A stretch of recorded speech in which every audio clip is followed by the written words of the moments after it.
l'édition 2021 du Voyage à Nantes, c'est avant tout le parfum, bien évidemment. Cette envie de dédier un parfum à notre ville, qui est vivante, changeante, exubérante, comme peut l'être une personne. Et donc on a fait venir des parfumeurs à Nantes, on les a baladés, on leur a demandé de ressentir la ville et ils ont créé des parfums. Les Nantais. Et les Nantais choisiront celui qui correspond le mieux à notre ville. Et ce parfum ensuite sera édité, sera commercialisé pour Noël 2021. Donc ça va être une aventure vraiment assez particulière. Cette année, l'édition, je la définirais comme équilibre, généreuse et conviviale. Je pense notamment à la place Gralin, générosité et convivialité de la proposition.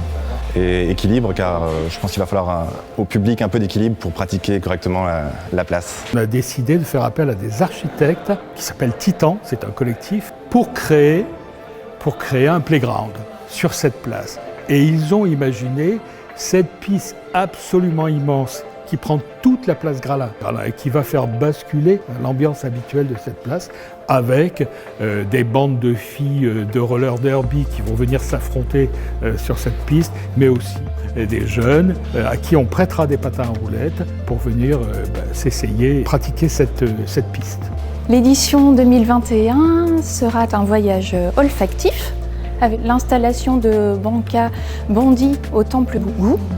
Ce sera un voyage dans un univers de mots et de dessins avec l'exposition de Gilles Barbier à la Happe Galerie et un voyage balnéaire et portuaire avec les 3 sculptures monumentales dans le bassin de l'avant-port de Saint-Nazaire réalisées par Daniel Dewar et Grégory Jiquel. Ces sculptures monumentales que nous avons réalisées avec ces 2 artistes qui travaillent toujours ensemble à Saint-Nazaire, le pied, le pullover, le système digestif, qui sont là, posés sur une petite plage, sur la pince de crabe du port de Saint-Nazaire, et qui représentent des parties du corps d'un géant qui a dû disparaître et qui a laissé des parties de son corps. Et là encore, c'est aller à la rencontre, à la découverte d'un paysage que jusqu'alors peut-être on ignorait, peut-être qu'on passait devant sans le voir. Là, ces œuvres vont montrer ce paysage qui est vraiment très intéressant dans le port de Saint-Nazaire. Les artistes qu'on invite, comme chaque année, s'emparent de sites et conçoivent des projets en dialogue, in situ, donc pour les révéler. Détournement, puisque comme Laurent Ledin sur la Porte Sauvetout, Hugo Schiavi sur la Place Royale, les artistes s'emploient à détourner et à inventer de nouveaux récits pour des sites qu'on a l'habitude de voir sous un regard de passant. Et ils invitent au détour d'une balade à découvrir des sites patrimoniaux complètement métamorphosés.